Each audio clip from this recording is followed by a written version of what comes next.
So I'm Linda, I work at Esri, please don't hold that against me. I worked at Imperial College London for many years before that. I keep reminding myself that I have used GIS for far longer than I've actually been developing it, so I am that voice in the room of that makes no sense, and why would we want to do that? So I figured I wouldn't talk about Esri just for a change. I would actually talk about something that was kind of interesting. So it is something that's kind of come up in my job, but it's been sort of something that I've been observing going over and over again. So I want to talk about the idea of data science. So I'm going to postulate, and this is going to be a little bit of a conversation kickstarter, I hope, for later, that it's a great idea, but it's going wrong.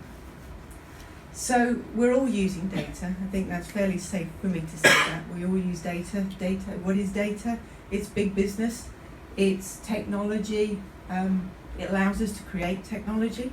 Technology is advancing. Data is being shared. Data is getting bigger. It's part of everything we do.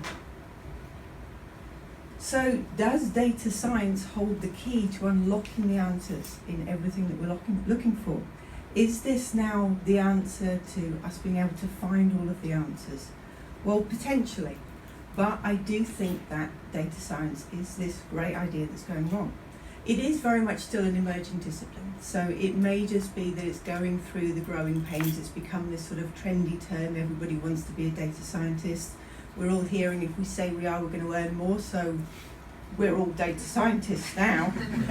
But I think that there are lessons that we can learn from the past. Most of us have been working in analysis for a few years. I think we can learn from that and sort of maybe move away from what we're seeing as the more recent trend of there's new technology and therefore we need to reinvent everything that goes with it. We can actually learn from what people have been done in the past, even though we are using old technology, or new technology, sorry.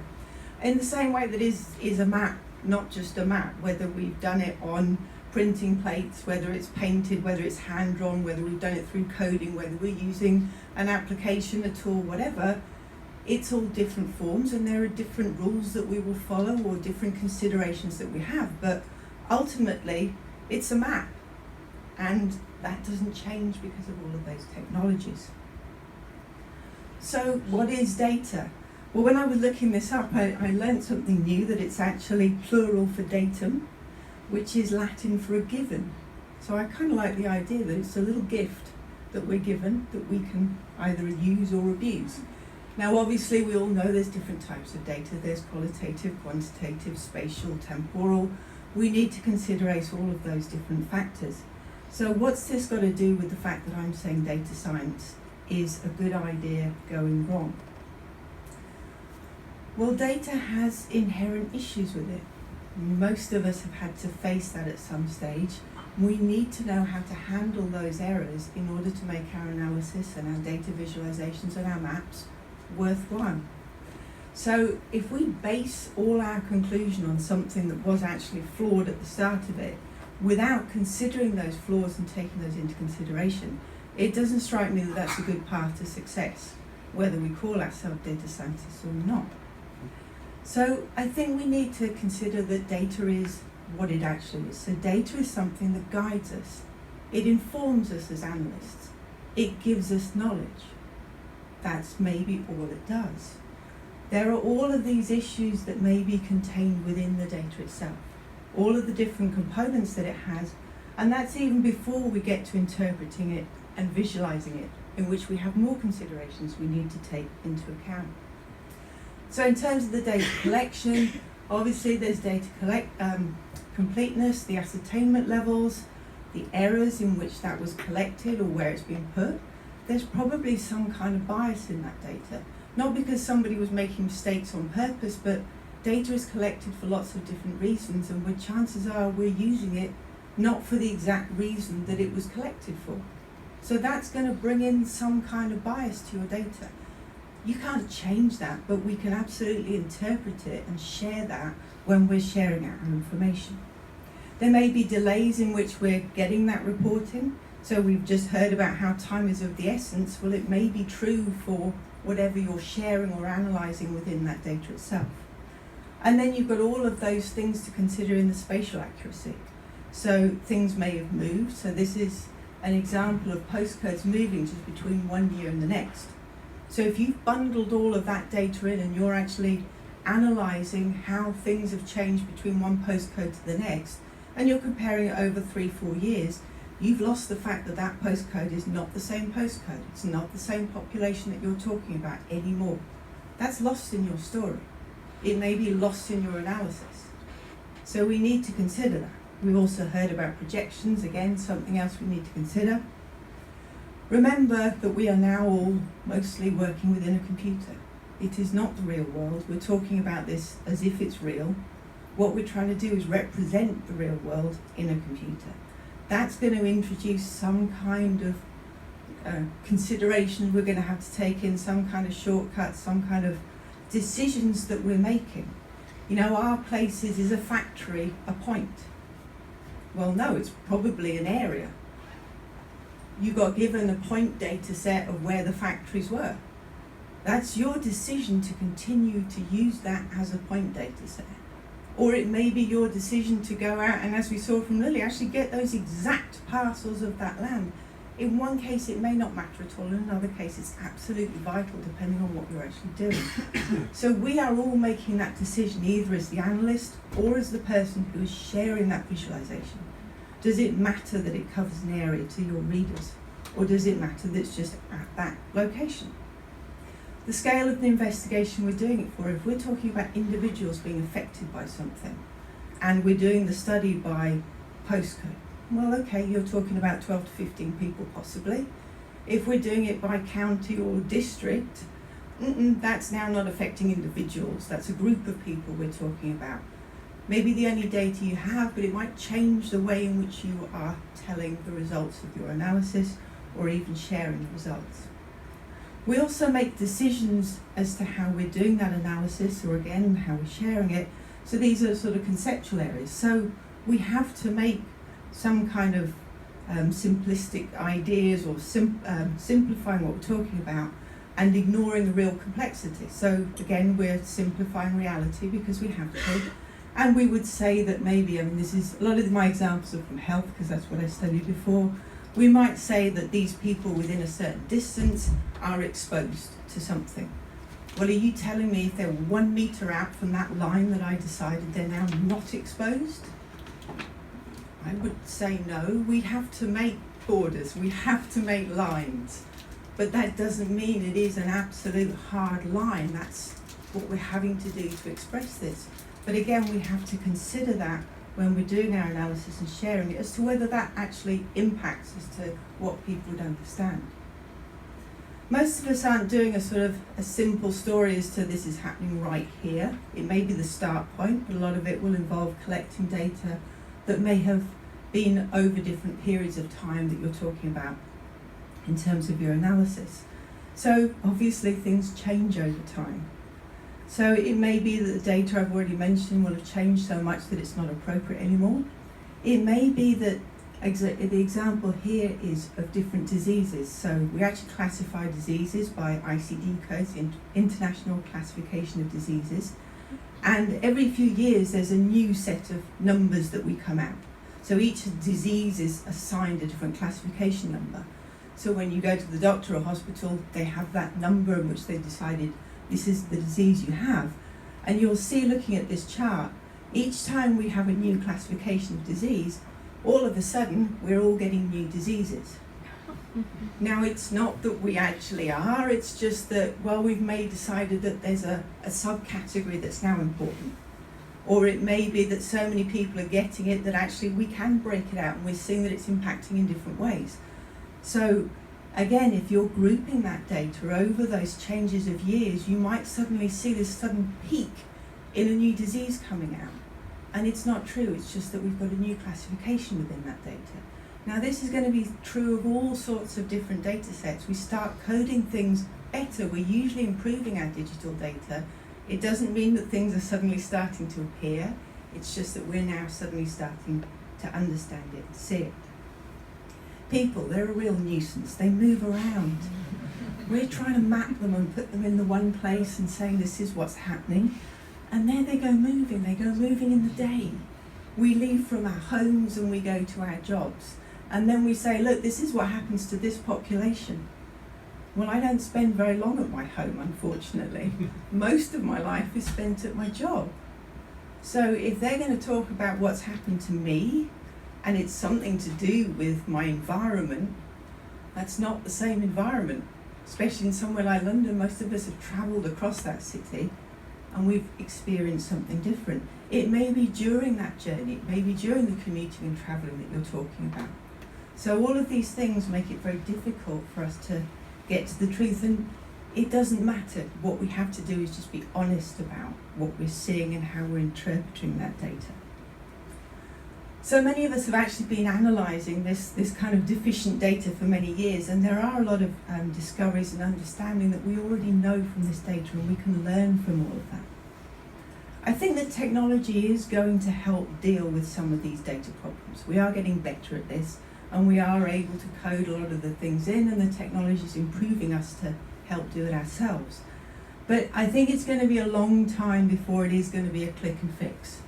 That we are going to bring in our scrappy data and just press this button and it's all going to be fixed. And the important thing is who's actually going to be writing this algorithm that's going to do the click and fix. And I should trademark that because someone's going to come out. Is it going to be the computer scientists? Is it going to be hackers? Is it going to be analysts? Or is it maybe going to be the data scientists? So, worst of all, maybe, is it going to be industry who might be caring about something like performance over accuracy? It depends. So, we really need to get a handle on the fact that we have errors in there. I've already sort of alluded to the fact that as the data gets bigger, these problems actually become a little bit worse.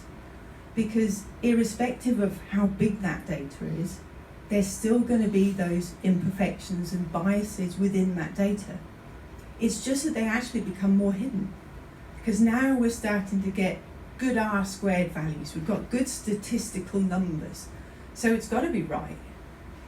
But perhaps there's still those same biases within that data. And I think this was beautifully illustrated by a map that Joe Wood has recently made, because the same is true when we visualize it. The data actually starts to come to life. Now we're seeing it in print, we're seeing it on a map. So it really is true. But actually, a lot of this is all just spurious statistics. And we see that, very interestingly, 42.7 is the most used spurious value in statistics. So we'll come back to that number as well. So data analysis is really not a straightforward process. It's not just taking methods and models and sticking the two together. So it used to follow a little bit more of a linear process. We used to start in sort of thinking about the question that we're going to ask of that data, then finding what the methods we're going to use, and then we would find the data to actually answer what we set out to do. So that's a little bit more of the sort of confirmatory type analysis, the theory, observation, hypothesis, or method data results. Now that's changing a little bit, because now what we're doing is we're actually starting with the data set. So we're not starting with the question, we're starting with that data, and actually it's a lot more exploratory. So we kind of have to go observation, hypothesis, theory. So data, method, results. So it's changed. We've changed the way in which we're doing that analysis. So I think both approaches very much have value, and actually Tukey said very much the same in 1977. He said that exploratory data analysis and confirmatory data analysis can and should proceed side by side. But they do require different skills. So let's make sure that data scientists are given those skills and are able to learn them, and we keep learning them, so that we understand both the data, the types of errors that we have in the data, the statistical methods that are available, and importantly, there's intersection between those two things. So when do we use the right method given the type of data we have and given the errors that are in that? Because we're all having to use that imperfect data. So data science, analysis and visualization should not be treated as a pick and mix. We should experiment, we should innovate, we should explore, but we shouldn't just do this randomly. We should actively be doing this. And we should be doing this with something, dare I say, thought. So rarely does data alone provide the decision makers with conclusive, actionable results. This is something they're always asking for. What's the answer? The answer to life, the universe, and everything else is often not in a couple of clicks into a data set.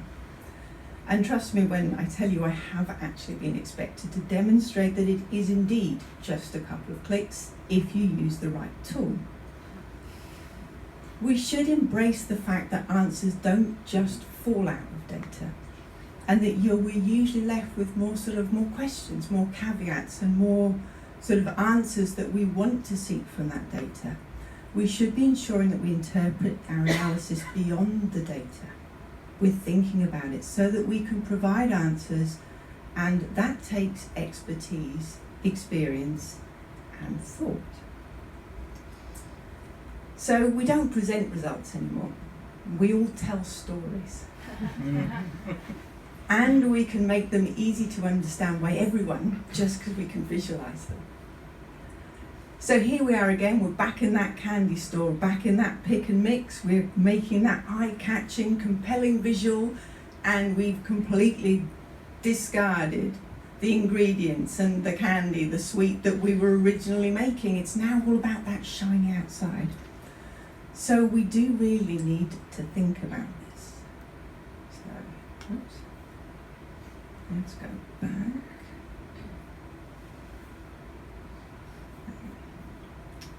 So we've got a great little video. Okay. Hi, my name is Stefan Sargmesser. I am an Austrian graphic designer who lives and works in Well, I'm actually quite critical of the storytelling thing. I think that all the storytellers are not storytellers. Recently I read an interview with somebody who designs roller coasters, and he referred to himself as a storyteller. No, fuckhead, you are not a storyteller. And that's fantastic, and more power to you, but why would you want to be a storyteller if you design roller coasters, or if you are storytelling, that the story that you tell is bullshit? It's like this little itsy-bitsy little thing. Yes, you go through the space, and yes, you see other spaceships, and yes, that's your story? That's a fucking bullshit story. That's boring. People who actually tell stories, meaning people who write novels and make feature films, don't see themselves as storytellers. It's all the people who are not storytellers who kind of, for strange reasons, because it's in the air, suddenly now want to be storytellers. There is this fallacy out there. I mean, I don't think that I fell for it, but somehow, maybe unconsciously I did. You know, that you sort of feel, I've seen a lot of films, so I must be able to do one. And of course, this is the most stupidest thought ever. You know, it's like, oh, I've watched the Philharmonic, that's why I'm a virtuoso violin player. You know, well, I'm not, even though I've watched a lot of Philharmonic concerts. I think by now, in our space, meaning in the space of design, it sort of took on the mantle of bullshit. You know, now everybody's a storyteller. There you go. So we're all busy telling our stories.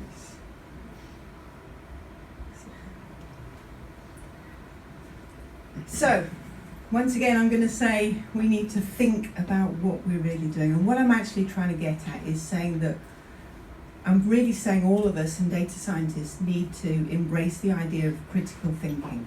But I actually think we shouldn't use the word critical thinking. Critical is a bit of a loaded term. I mean, I don't want to go around criticizing people, even though obviously that's not what we mean by critical thinking. So I think there's another term that we can use for. But I particularly like this visualization because even when someone's creating a visualization on critical thinking, they clearly forgot to do some critical thinking and ask others whether this was clear. So I'd like us to maybe adopt the term reflective thinking. So again, this wasn't my great idea. This was developed by somebody called John Dewey. And it's really it's exactly what it is, critical thinking. But I think if we actually use the word reflective thinking, it does convey the idea for us to just slow down, just stop, think about what you've done, maybe ask someone else. And almost like we were probably all taught at school, reread the question. Are you answering what you thought you were answering? So have we considered what the question was and what exactly is the damn story that we're telling everyone? So I think we all need to sort of have that strand to our knowledge, that idea that we should use reflective thinking when we're talking about our data, particularly when we're taking it through to visualizing, because we're now sharing what we think we see in that data. Data scientists are really being sold as having that sort of breadth of knowledge and depth of knowledge in many areas. It's already expanding across a number of different disciplines that we're expected to know. But I think what we're doing is we're actually forgetting to teach them, and we're forgetting ourselves sometimes to actually use real data sets when we're doing that. We're teaching a lot of people to use these nice, neat data sets whilst we're teaching them how to analyse it, and then they get out in the real world and it just isn't like that. And they now have no idea how to actually effectively analyse and present that data.